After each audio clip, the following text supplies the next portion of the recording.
Have you wondered how the wild horses of the Red Desert Complex fared after the unprecedented harsh winter? If so, then episode 10 of Freedom for Wild Horses is for you.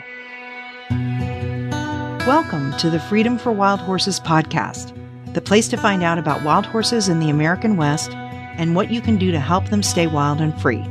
If you love wildlife, wild horses, and the freedom that they stand for, this show is for you. I'm your host, Carol Walker. Let's get started. I remember one morning in August 2020, a day with a persistent haze from fires in the sky, wending my way up a hill in Arapahoe Creek. I was looking for horses, and this was an area I had often found Blue Zeus and his family in. As I came to the top of this hill that looked out over the west side of Green Mountain, I saw two families of wild horses. One was so colorful, it was surprising to see. So many different colors of Pintos standing and grazing against the muted sky. There were two faded gray Pinto mares, clearly related, a sway-backed older bay Pinto mare, a black and white Pinto 2-year-old, and two Pinto foals. The stallion was a stunning black and white Pinto, with a lot of black on his head and also his body, who seemed young to me. Maybe it was the lack of scars and bite marks from fighting. I sat down on the ground to watch them, and the mares took that as an invitation to come closer, their foals following, curious. The stallion watched, unconcerned. Then he moved up with them, and I laughed and took photos of them, and I named him Chiron. Chiron, a wise and kind centaur who taught many heroes in their youth. It seemed to fit him. There was another family nearby, an older gray stallion I named Orion, who was pure white. He protectively drove his family of bay and black mares away from the younger stallion, and they thrilled me as they ran by me, manes and tails streaming. This was 2 months before the massive roundup of the Red Desert Complex, where over 1,950 wild horses lost their freedom forever. On one of the days I had been observing the roundup, and the contractor had finished early, after removing as many horses as he could find in Arapahoe Creek and Antelope Hills. I was at my lowest, having seen so many horses I knew removed. I was driving from Arapahoe Creek into Stewart Creek, and suddenly there was Chiron and his family. They had not been captured. I did not know how they had escaped the helicopters, but there they were. I drove down a 2-track toward them and got out of my car, and they walked toward me, surrounding me, as if they knew I needed them. The foals were curious and walked by, the mares were unafraid, and I stood there so grateful that they were still free. They moved on past me after a while, and their energy and their beauty raised my spirits, and knowing that they were still free kept me going during the last painful days of the roundup in late October. In the spring of 2021, I drove up that hill again and found them. It was a windy day, and they were in a little depression out of the full force of the wind. There was a brand new foal with a dramatic bald face and Sabino Pinto markings, with a stunning bay mare with a bald face. Chiron's family was growing. One of the faded gray Pinto mares had a new black and white foal, and as I approached the family, the mare seemed nervous, so I stopped and watched from a distance. In 2022, every time I went to the Red Desert, Chiron and his family found me. They were closer to the main road through Arapahoe Creek, and on one occasion, when I climbed a rise to reach them, they were startled by a noise on the road, and the whole family ran around me in a circle. Colors streaming, what a wonderful sight. The Sabino colt was a year old and growing, and he would watch me closely when I was near his family.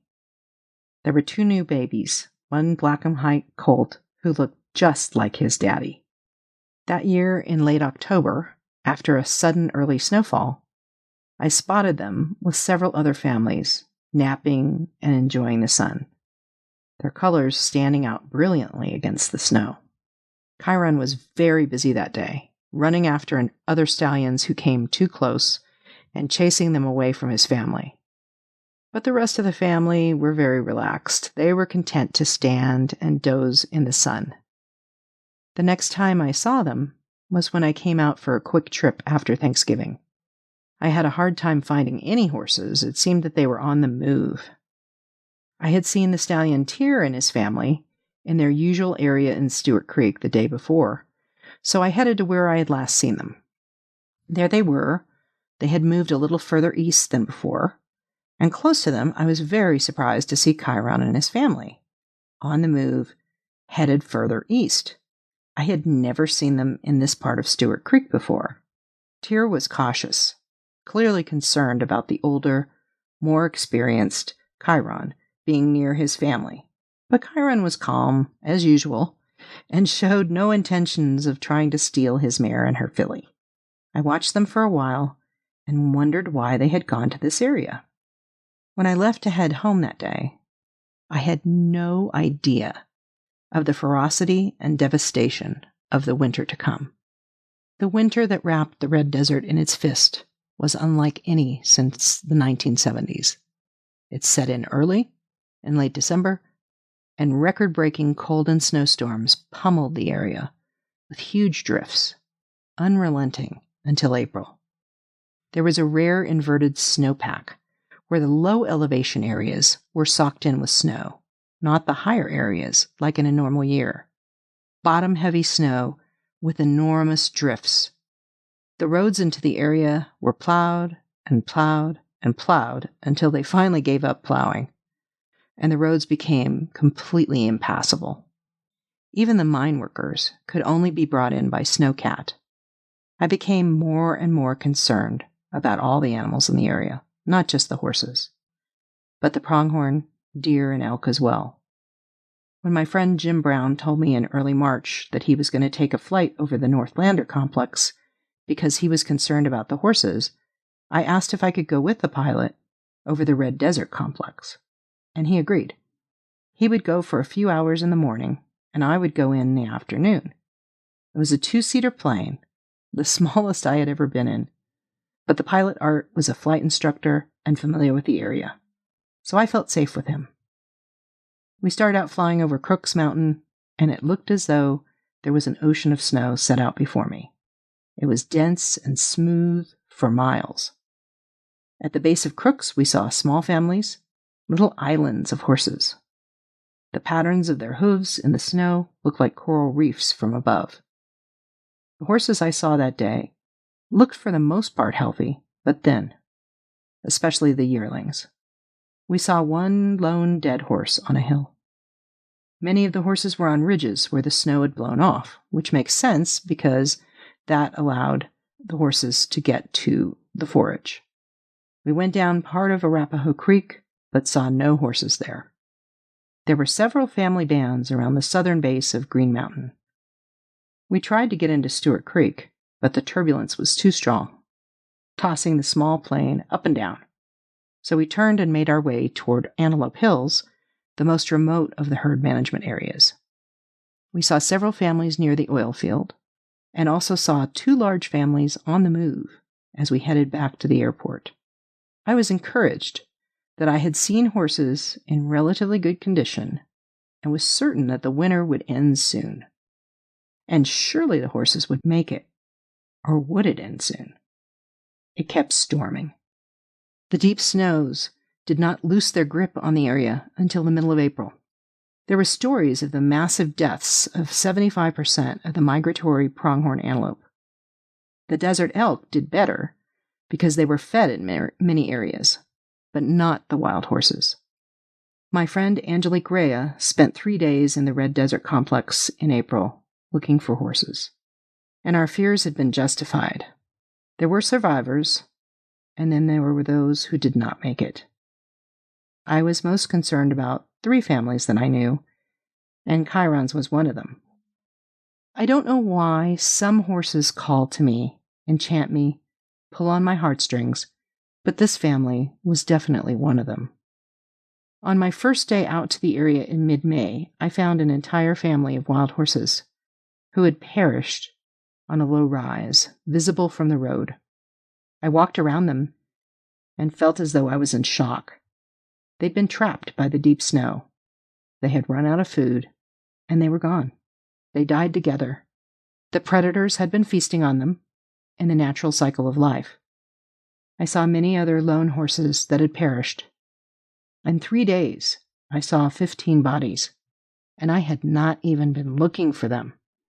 I did see horses that had survived, some still thin, but growing stronger. But in most of the areas where I usually saw horses, especially in Arapahoe Creek, they just weren't there. On the east side of Green Mountain, the winter had been the lightest, and there were many horses there, some thin, some strong and healthy with new foals. This was the hope for the future in the Red Desert Complex. On my 3rd day in the area, I felt a very strong pull to go up that hill where I'd found Chiron and his family so often. I drove, and when I got about halfway up the hill, I saw a lone horse in the distance. I got out my binoculars and glanced over to him.